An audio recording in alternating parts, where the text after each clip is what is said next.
ছেলে আমার বাপের কথা মনেই করতে চায় না।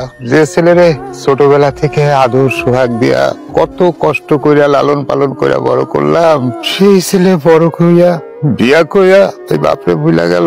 এইভাবে যে সে ভুলা থাকবো আমি কোনোদিন কল্পনাও করি নাই।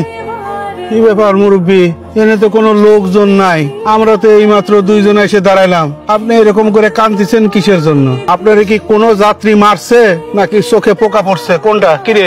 না না না ভাই, আমারে কেউ মারেও নাই, আমার চোখে কোনো পোকাও পড়ে নাই। শুনছি যে মনে কোনো দুঃখ কষ্ট থাকলে কান্নাকাটি করলে নাকি দুঃখ কমে, মনের কষ্ট দূর হয়ে যায়। তাই দুঃখে ভরা জীবন তো একটু কান্নাকাটি কইরা দুঃখটা কমায় নিলাম, মনের কষ্টটা দূর করলাম, এছাড়া আর কিছু না। কোন কি ভাই, এটা একটা কঠিন কথা শুনলাম, পুরো ডেঞ্জারাস কথা রে। কান্নাকাটি করলে দুঃখ কষ্ট কমে যায়? ভাইজান, আমার তো দুঃখ কষ্টের কোনো অভাব নাই, মেলা দুঃখ কষ্ট। মনে করেন যে এমন কষ্ট দেখেন, এত বড় বয়স হয়ে গেছে, এখন পর্যন্ত কোনো মেয়ে আমার পছন্দ করলো না, আমি বিয়ের সাথে করতে পারি না। ভাই, আপনার মতো করে যদি আমি হাওয়া করে কান্দি তাহলে কি আমার দুঃখ কষ্ট যাইবো?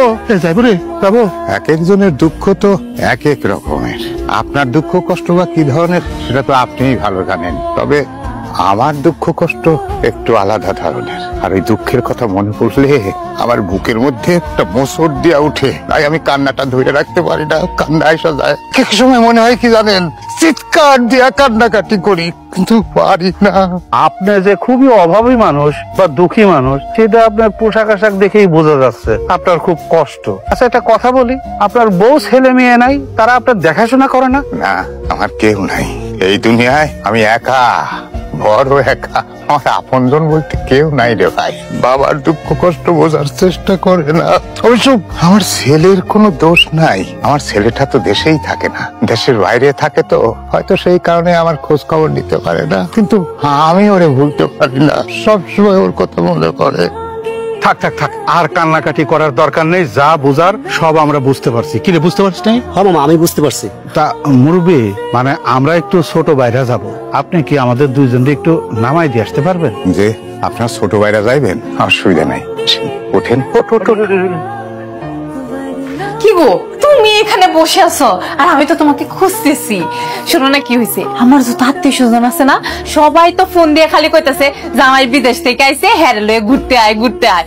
আমি তো ঠিক করে রাখছি 3-4 জায়গায় যাবো। তাই নাকি? তো আমরা প্রথমে কার কার বাড়িতে ঘুরতে যাচ্ছি? প্রথমে যাবো বড় ফুপুর বাড়ি, এরপরে যাবো খালার বাড়ি, এরপরে যাবো হলো মামার বাড়ি। আমি তো মনে করো যে একটা বাজেট ঠিক করে রাখছি। এতদিন পরে তুমি আসছো, সবাই তোমারে যাওয়ার জন্য বলতেছে, বিনা বাজেটে তো আর যাইতে পারি না। কি কও? আচ্ছা, মানে আমি বলছিলাম কি, আমরা যেহেতু তাদের বাড়িতে যাব, মানে আমরা তাদের বাড়িতে না গিয়ে তারা যদি সবাই মিলে আমাদের বাড়িতে আসে, এটা ভালো হয় না? আরে বাবা, ওরা যদি আমাদের বাসায় আসে খরচ বেশি হয়ে যাবে না?